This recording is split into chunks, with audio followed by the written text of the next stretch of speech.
good times knocking upon your front door. It's the Richard Wilmore Show.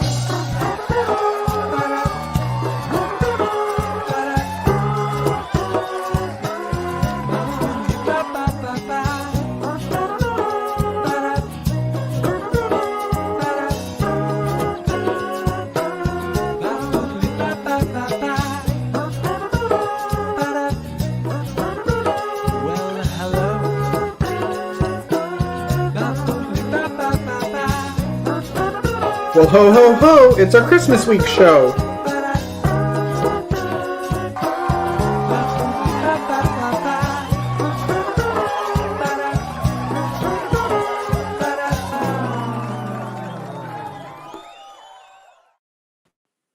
Good morning, friends. This, I can tell, is going to be a really fun show. I was talking to both of my guests before it started, and we're basically triplets, is what we found out today. So maybe we'll bring all of them on and we'll talk to both of them and we'll see how related we all are. It's a very strange little story. But first, I want to start with some music. So I'm going to bring on, I'm very excited to introduce you to my first guest. His name is Brent, and I've known him and of him since college. So that was a long time ago because I'm old now. I don't know if he's old or not, but I'm old. So he's going to start you off with some music. I'm going to bring him out. Brent, come on out here. I don't think you're that old because I'm definitely not old. So no one's old. College could have been that far long ago. All right, we're gonna start with some music, and that's what I love about this show. So thank you very much for being here. And what are you gonna sing for us? Well, first of all, thank you so much for having me out. It's waking my butt up and getting me out here. This is kind of fun already. I'm gonna sing the title track off of my album. It's called "Right Girl, Wrong Time." All right, here we go. I'm going to get out of your way because I'll be of no use to you. Oh, that's not true at all, but all right, here we go. Good morning, everyone. Thanks for being with us. It's called Right Girl, Wrong Time. It's the title track off the album.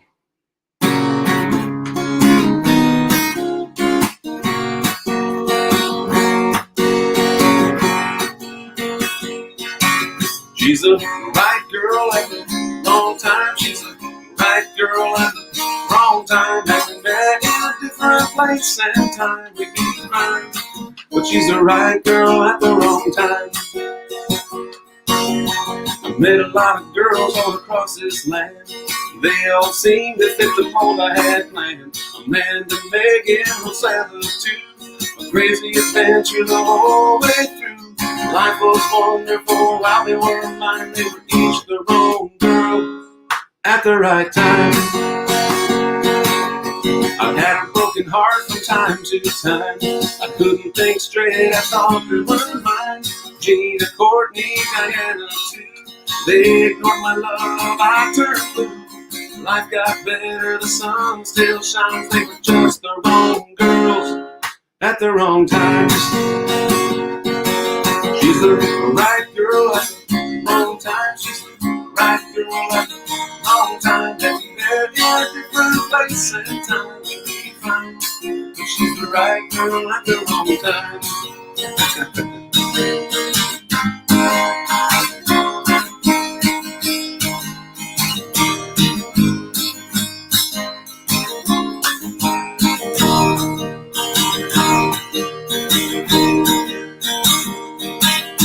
The one I hold now is oh so grand.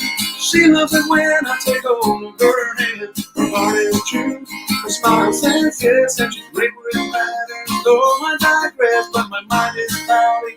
I wanna go slow, don't know if I have the nerve to let go. Who knows, maybe someday I'll be ready for one.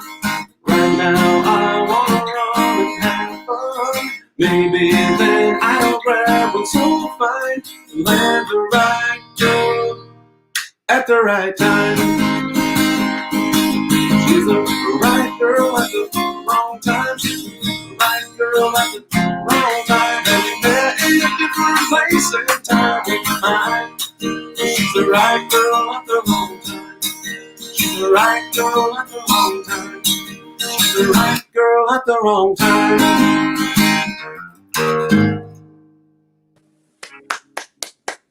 I wish I had talent. It was awesome. We're gonna take a quick break, and we'll talk to Brent when we get back right after this. Balls. Funny name, serious plant power. Healthy, whole food goodness in one single bite. Wineria SA. Let's enjoy some great vino together. Let's do a virtual wine tasting, enjoy exclusive artisan wines, and join the club. Neon Castaway. Handmade accessories for a colorful life. Teenus. Handcrafted, farm to cup, organic, quality. The Classic Theater, creating excellent theater in San Antonio, Texas that is relevant, diverse, entertaining, and transformative. We're back. Brent, thank you so much for doing that and coming on today. Absolutely. Thanks for having me. I'm assuming this is pretty early for you to get up and perform. Yes. Cheers to your coffee. I'll take some too. Yes. You got the Christmas mug. I just grabbed the fun one out of the cabinet. Listen, I will send you a Richard Wilmore Show mug, so next time you do an interview, you can drink that. Yes. Guaranteed. Is this an early time to sing for you? I know it's hard for to warm up your voice and everything this early. It's I think it might be the earliest I've sung in quite some time. For people.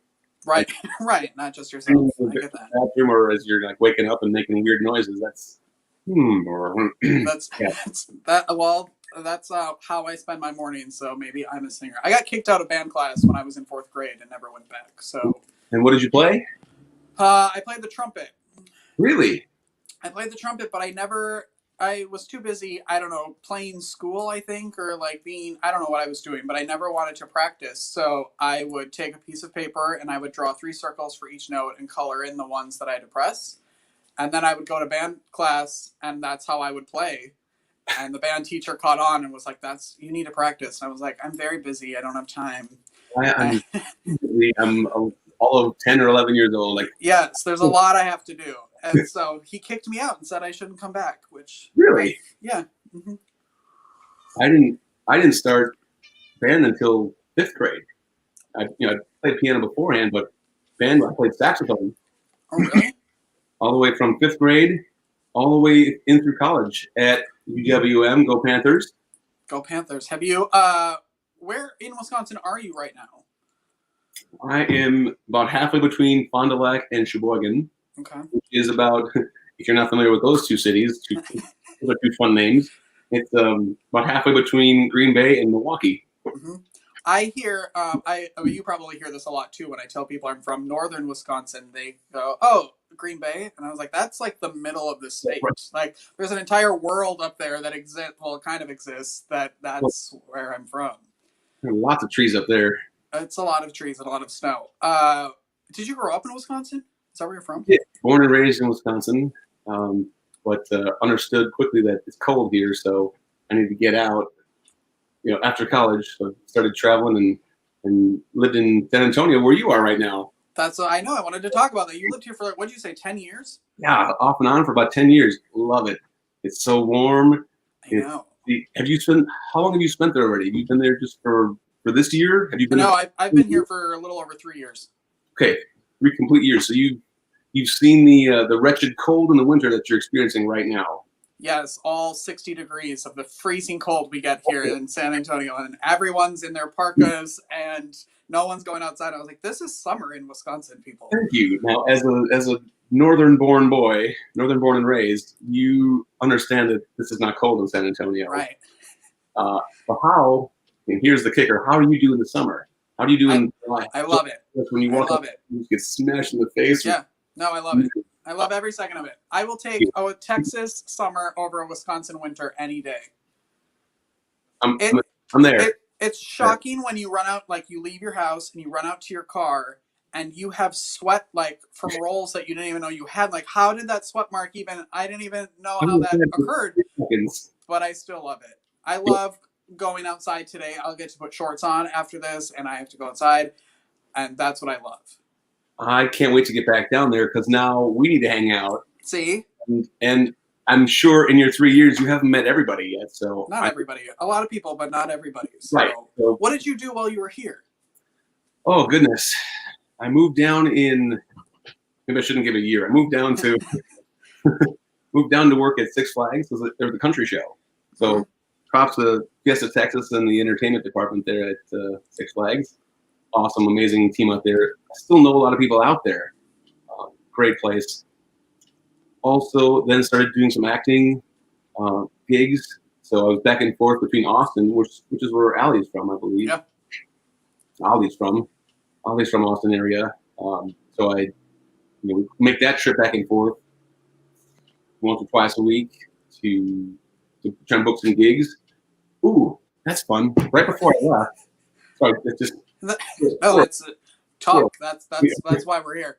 The last, so I recently have been working a lot on cruise ships out of Australia until COVID season hit. Got sent back here. But when I left San Antonio most recently, I had just finished filming some small bits for Alita, Battle Angel, which was shot just outside of Austin. So if you've seen that movie, it was released a year and a half ago. Yeah. Like Valentine's Day, I think, of like 2019. That's so. I was shocked when I moved here at how much like art and all of the arts are here. It's insane to me that there's so much creativity here in San Antonio and in Texas. I mean, everybody kind of think like Austin's a great place for that, but it's everywhere. It's so shocking to me. It really is. Have you spent some time in Hemisphere? Yes. In the Americas? And yes. The park system down there is great. Love it. Yeah, it's I spend a ton of time out, especially during COVID. I spend as much time like outdoors as possible, just so I'm not like sitting inside all day long, driving myself crazy. Love it. I miss it there. We definitely need to hang out. Where are some of your favorite coffee shops then, or some of your favorite hangs? Well, let me tell you. I just started with my friend Max. Last week was our first week. Since I moved here, I've wanted to do like a coffee tour and go to because there's a ton of coffee shops. So we started last week. We went to Gold. Today we're going to another one right after this. I'm going to meet him. Shotgun Coffee, amazing. Brevity Coffee. I could list it. I could go on and on. I'm not sure if I know any of those.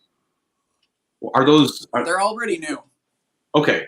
Good. Like since I've been here, they've opened. Okay, that's why. Yeah. Do you have a recommendation? Anywhere at Pearl. Yeah. Pearl yes. Brewery Complex. I've watched that go in. Like that was. Oh, really? That was, abandoned or derelict area, and then boom, just that whole area exploded. Oh, I love it. The same with the 1604 corridor on the north. Yep. When I first down, it was outskirts of town. There were just a few things in there on the edges, but now it's filled in quite a bit, and I'm sure it's filled in even more in the past couple of years. Yeah, it even since I've been here, it's changed so much. When did you leave? Oh, for mid 2017. Okay, that's when I got here. So maybe I'm like in your apartment. Maybe you moved out, I moved in, and we just switched. I don't know. Yes, I maybe left a couple of hangers and some old gum wrappers or something. Yeah, it was clean when I moved in, so thank you. Thank you very much. How have you been dealing with COVID? I mean, you're performing everywhere, and you do so many different things. How are you able to keep sane without being out there? Well, because I'm back here. Oh, first of all, let's tell a little fuller story. When COVID hit, I was on a cruise ship, good old P&O Australia's Pacific Explorer. Check it out. Wow. When that hit, so March 16, we dropped our last passengers off, and then all of our crew were out running around getting supplies because we knew that we weren't sailing again. We were going to stay put for a little bit. None of us knew how long. So it was like, all right, grab your supplies and prepare to bunker down. This could be days, weeks, months, millennia. Who knows? Yeah. But we were out in the Sydney area a couple of weeks, and then got tossed out, and then got tossed out of Australia because the ships were the bad things at the time.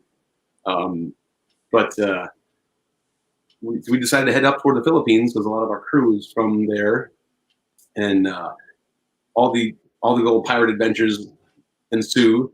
And then they shipped us back from Manila, or myself and some of my team got sent home from Manila. And then since then, I've just been here in Wisconsin. So I guess to answer your question in a very long-winded fashion, family and friends that are around here. I'm surrounded by family and people I grew up with.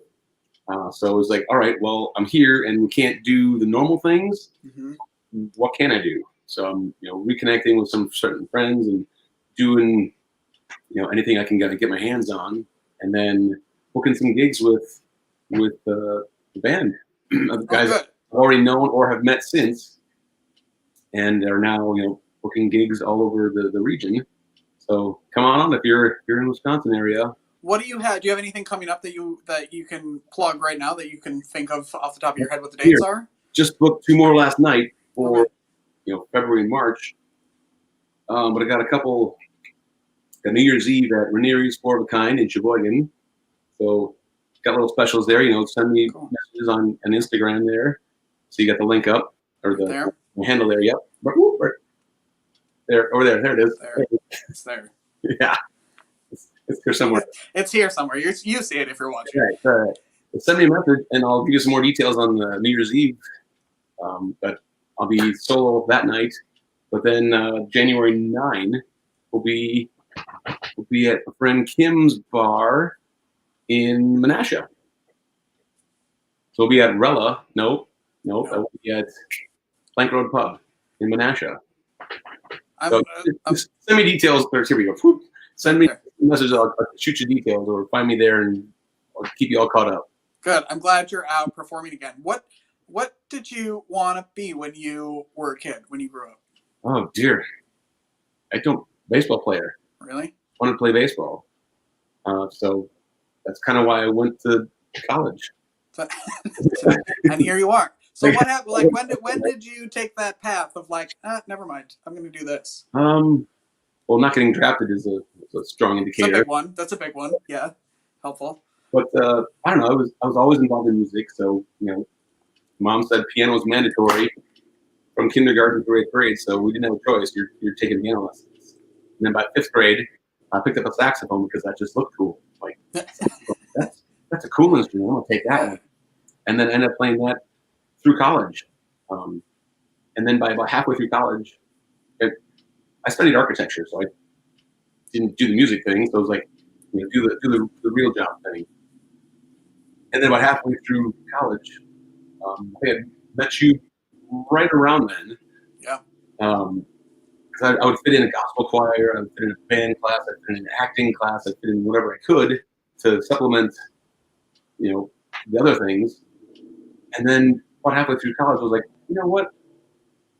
Why not? Let's take a shot at this, and this is fun. I love doing this. Let's see if we can make a career out of this. So then after college, did the old bartender gig for just under a year, and then took my leap of faith and said, all right, let's do this. And here we are. Here you are. Does it seem like forever ago? Like that what? That you were like, oh, I'm going to be a baseball player, or like that since this has all started, like your life has sort of taken such a crazy journey. Like, did you never, I assume, thought you'd be hanging out in Australia on a cruise ship? You know what I mean? Like, Sometimes you got to stop and be like, oh my gosh, whose life is this? It's mine. Look what I get to do. Yeah. On the flip side, I know a lot of people get jealous or envious of the life that I have, but I don't have. A lot of my friends are on their like 3rd or 4th or 5th child and have a spouse and have a house and all these beautiful, wonderful family things. My family are my team if I'm on board, or my back here, or my friends like yourself.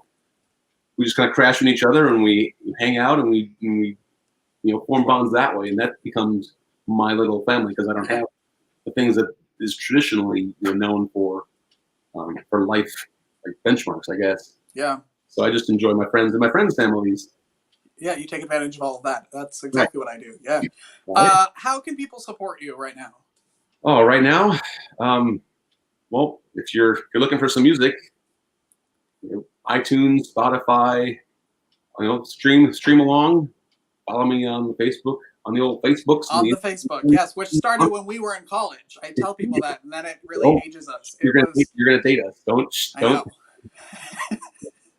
Remember, okay, so you got some UWM years, and you remember the computer labs? Yes. Like these big old desktops that took up rooms, and then there was like a little corner of Macs over on the side, and you're like, oh, what are these like alien machines? And like, I don't know how to do this thing, whatever.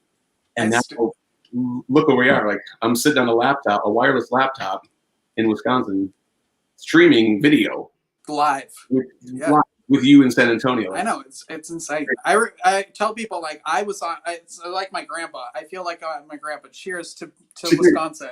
You'll need that because it's cold. Exactly. That I was on Facebook back when Facebook was just for college students.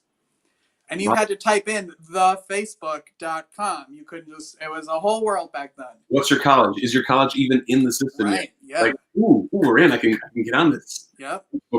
Facebook's things on the interwebs. For no reason to talk to your friends who are one floor above you in the dorms. So ridiculous. So ridiculous. Brent, I want to thank you for waking up today and hanging out with me. Absolutely. Come back anytime, and then when you're actually in town, let me know. You're up right by Fiestas. Right by Fiestas. I can right in my old hangouts. There you go. You could, I'm telling you, you probably lived here. That would be creepy. Oh, would it? Oh, I don't know. You can tell me where all the good spots are. Brent, have a great rest of 2020. I hope 2021 is great. And make it so. Yeah, come back anytime you want. Thank you. I appreciate that, and I will love you. Thanks for having me. You know how to get here. All right. Have a good day. We'll be right back, everyone. Lick Honest Ice Creams. Know what you're licking, y'all.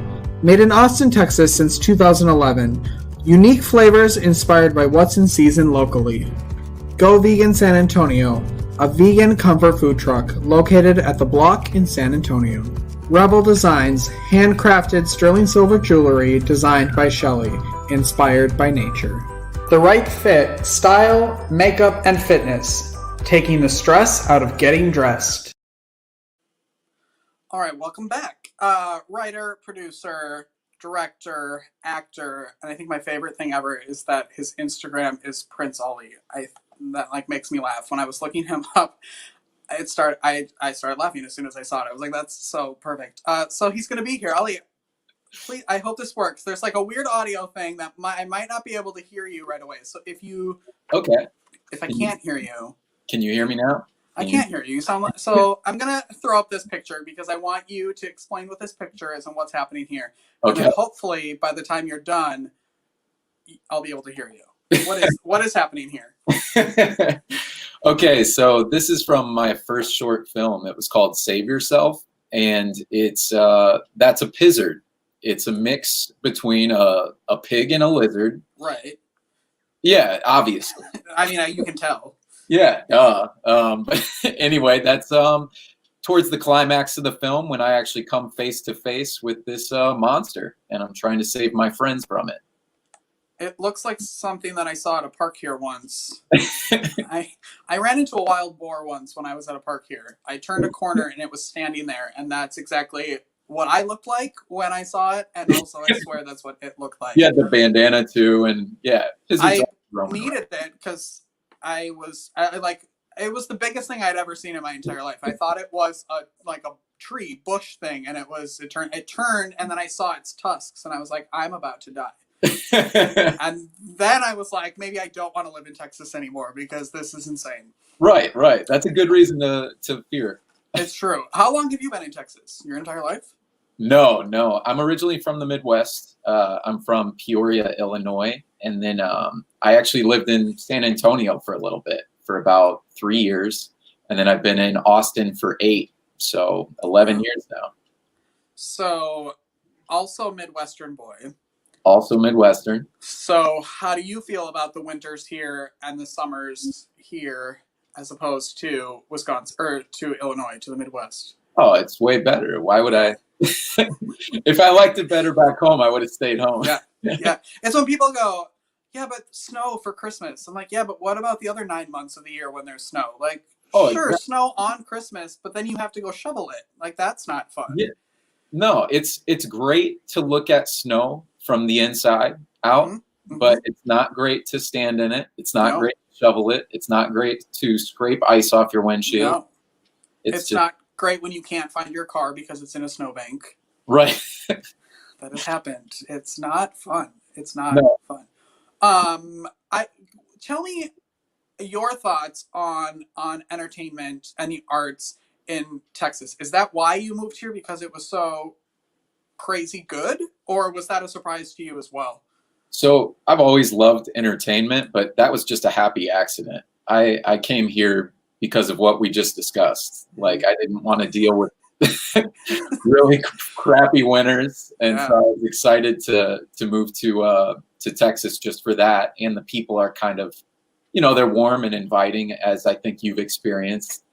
And so that was the first draw. But since moving here, I've really I can't leave. Like, this is definitely the spot to be for a creative, just in general, whether you're doing music, film, anything really, interview shows. Yeah, it's super easy. Yes.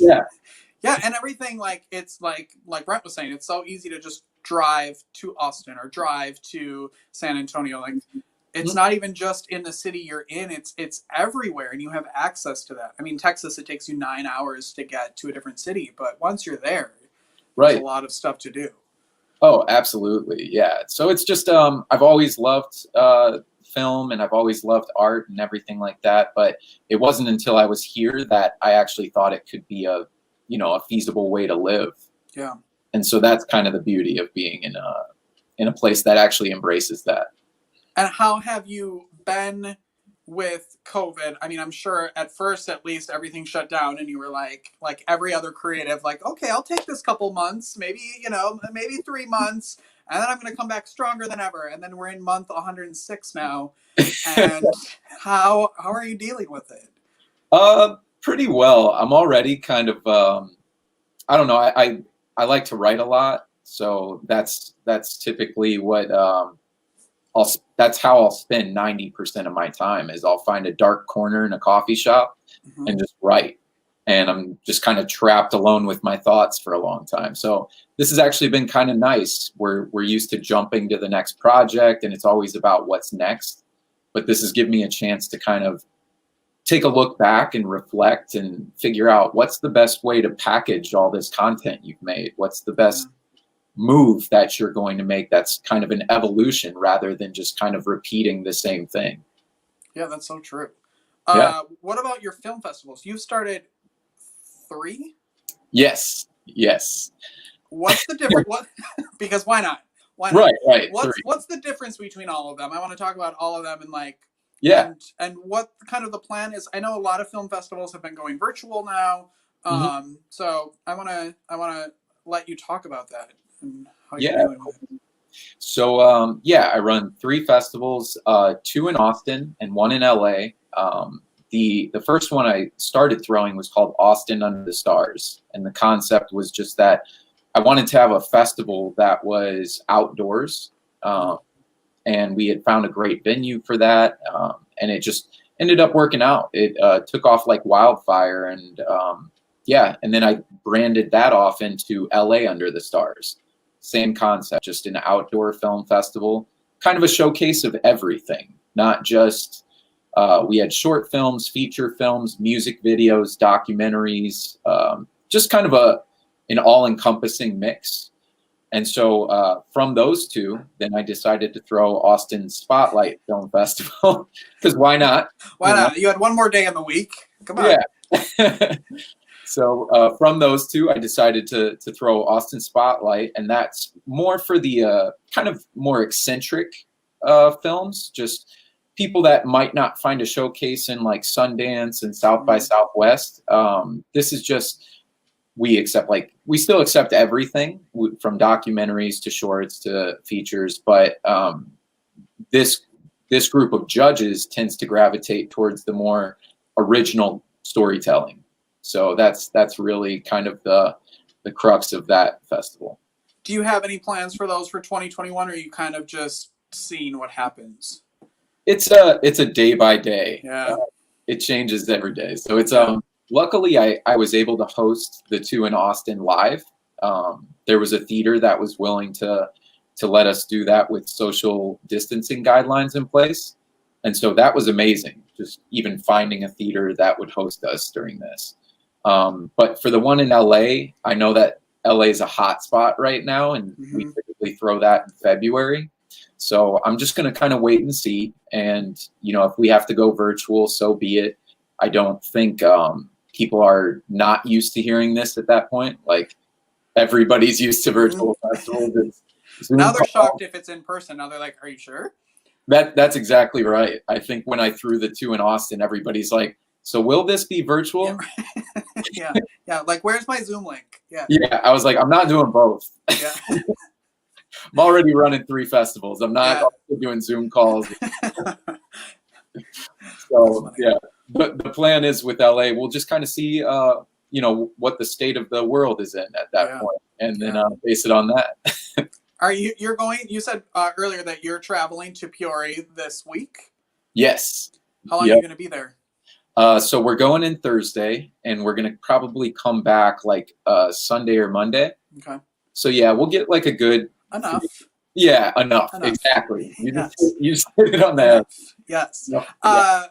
What does your family think of what you've created and and who you've become? Like, it's so for me growing up in the Midwest, like arts, entertainment, theater, all of that stuff was so out there that my family's always like, you have the strangest job. I'm like, yeah, I do, but I'm so thankful for it. But like, when you tell your family like, oh, hey, I'm gonna start another film festival, like, what do they think?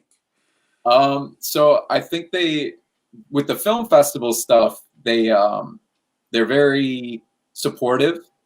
For the filmmaking stuff, probably the other words you used, out there. They look at that and they're like, okay, you're making a movie with a pig lizard monster. Sounds great. Yeah. So tell me when it's over. Yeah. Exactly. But luckily I live in Austin where the rest of the audience is very supportive, and that's what I make it for. It's for me selfishly, and then for the people that like movies like that. So what's your favorite part of filmmaking? Oh man.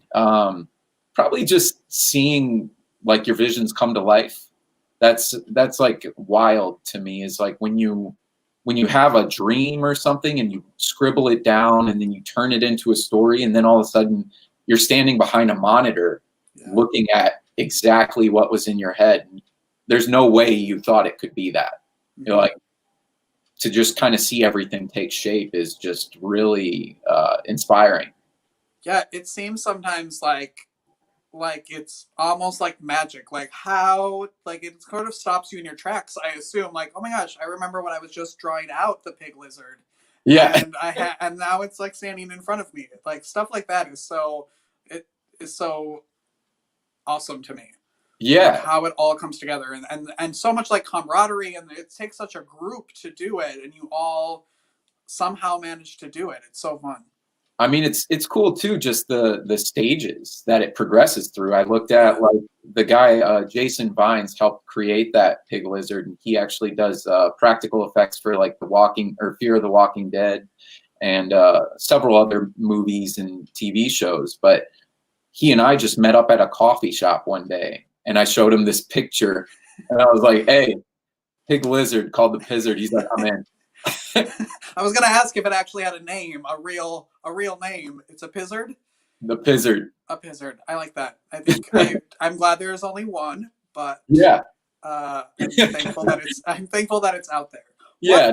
What are you working on now, or what's coming up for you? So right now I've been writing like crazy, and I'm ready to kind of graduate from shorts into features. So I've been writing 3 feature scripts simultaneously during quarantine, because is 3 your magic number? I was just gonna say it's always got to be 3. Yes.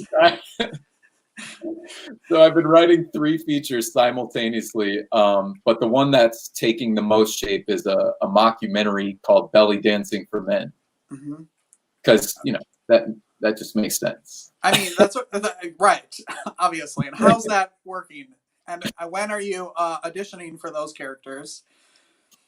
So first, the audition process is probably going to be a few months out, but the first thing I like to do is do like a table read with my close friends and have them tell me this joke is dumb and figure out how to fix it, or just get it, make sure that at the cheapest stage I can fix it.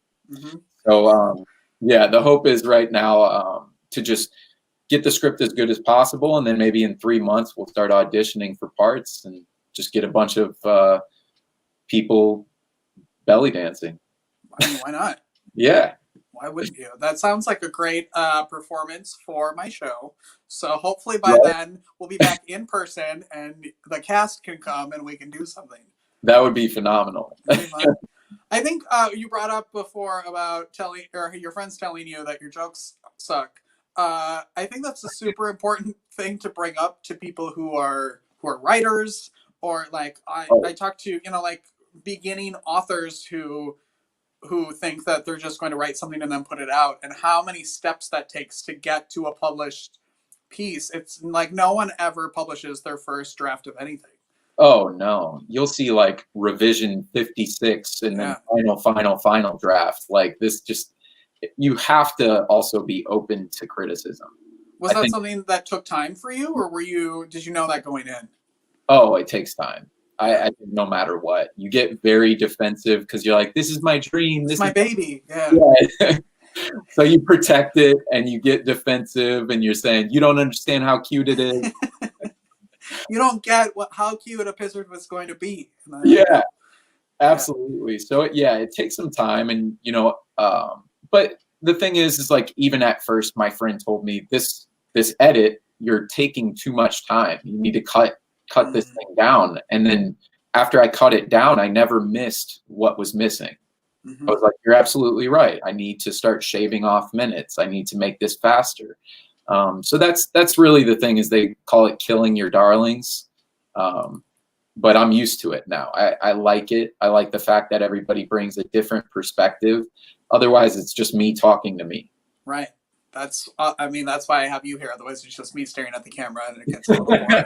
Yes. I think it's an entertaining interview. I'd watch. Yeah, people are going to watch, but not just me. If I was just standing here talking to myself, no one would watch. And I think it's cool because you get to surround yourself with different people all the time, so you're always learning from everybody. Which it's not like a desk job where you sit with the same 6 people and then you just have to chat. Like, you always get to learn from everybody, which I love. Oh, absolutely. I think the second you show up to work and you're not learning something, or you're not at least a little bit scared, you should find a new job. Yeah. Once you're bored, or once you're not nervous anymore, I think it's time to go. Yeah, absolutely. Yeah. You sent a clip. Can you set up the clip and tell us what the clip is from? Oh, is this the one from Hyder? Yes. Yeah. So Hyder is my most recent short film, and it's been kind of touring the festival circuit. It's about a guy and his soon-to-be ex-wife arguing over signing divorce papers, and he gets visited by his Arab imaginary friend who tells him not to sign. Imaginary friend, not a Pizzard. It's totally different. Right.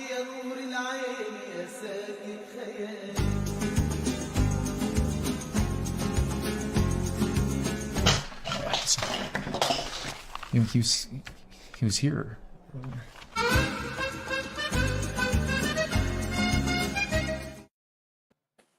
There it is. Check it out. There it is. On Amazon Prime, no less. Yes. Yeah. Pretty much all my short films, all 3 of them, are on Amazon Prime. I love that you don't have to be Tom Cruise to create awesome stuff, and then let people have a space where people can actually watch it. Like, I think that's great with being able to put stuff on Hulu and Prime now. As an independent filmmaker or an author that can put their books on Amazon now, that you can only put your flyer on your Facebook page for your gig so many times before your family and friends are like, yeah, we saw it, like, I got it. Like, to be able to have a reach is so cool. Oh, absolutely. I think exposure is the best thing to hope for, especially with short films. There's just not like a good enough avenue with those. So I think putting them on every platform is the way you have to go, just so people can watch it. Right. And then it's a great networking tool too, because someone's going to watch it and be like, oh, Right. You never know. I want to audition for something he's doing, or maybe I have an idea, like we could work together, or maybe he should be on my talk show, like something like that. You never know. Exactly. What do you have any advice for people who are either new to it or maybe not new to it, something that you've learned? Something that I've learned. Take your time at the writing stage. I think that's important. A lot of people, if quarantine's taught us anything, it's that you can take your time and kind of just be patient with the process. Also, don't get hurt if you don't get into the right film festival or you don't hear the answers you want to hear. Just, keep going. Yeah. That's the most important part, is that, it's a process. You can't just expect to become Quentin Tarantino or Sofia Coppola, on your first try. It's just going to slowly evolve. Yeah, it's lightning in a bottle when that happens, so you got to work at it. Yeah. I tell people all the time, you got to work even when you're not getting paid, unfortunately. But yeah, you get there. It's a lot of unpaid internships, it feels like. But yeah, if you love it, it's not going to matter. Right. And I think that's the thing, is you just got to keep on staying with it and keep just creating. That's like film school 101. Just make it. Yeah, no matter what it is. If you're a filmmaker, take some time to paint. If you're an author, do some improv or something, just to keep creative. Oh, absolutely. Super important. Yeah. Ollie, thank you very much for being here. Thank you. It was a pleasure. Yes. Anytime. And I want the cast of your belly dancing cast to come back when that's ready to come out, because I think that could be a really fun show. Oh, I would absolutely love that. Awesome. Well, enjoy your week and your trip to Illinois. Thank you. Stay warm, and we will see you in 2021 where it's nice and warm here. Sounds fantastic. Thank you, Richard. Awesome. Thank you. We'll be right back, everyone. Foosballs. Funny name, serious plant power, healthy whole food goodness in one single bite. Wineria SA. Let's enjoy some great vino together. Let's do a virtual wine tasting, enjoy exclusive artisan wines, and join the club. Neon Castaway. Handmade accessories for a colorful life. Teenus. Handcrafted, farm to cup, organic, quality. The Classic Theater, creating excellent theater in San Antonio, Texas that is relevant, diverse, entertaining, and transformative. All right, we are back, and I love giving away free stuff every week. When you like the show, share the show, heart the show, whatever all the other things are, just don't give it a thumbs down. You get entered into the crown of giveaways. This is my crown from when I was a prom king in high school. I stole it. Anyway, don't steal, but I did steal it. All right, so last week, Stacey Andon was here. She had her ebook, and she gave us 3 copies to give away, so I'm going to pick 3 people this week. Free, I tell you. The first one is Christine Clifton. You are the first winner. I always show this, but you can't see it. Anyway, Jeff Rader for the 9,000th time. This is why every week you have to do it, because every week you are entered to win stuff. This is his 27th time winning stuff. Jeff Rader and Constanza Rader. Look at that. See, it's worth it, people. Free stuff right there. Thanks to my guests for being here. Thank you for watching. Have a great Christmas. I'll see you next week. But we're almost done with 2020, people. Good. I'll see you next week. I love you. Bye.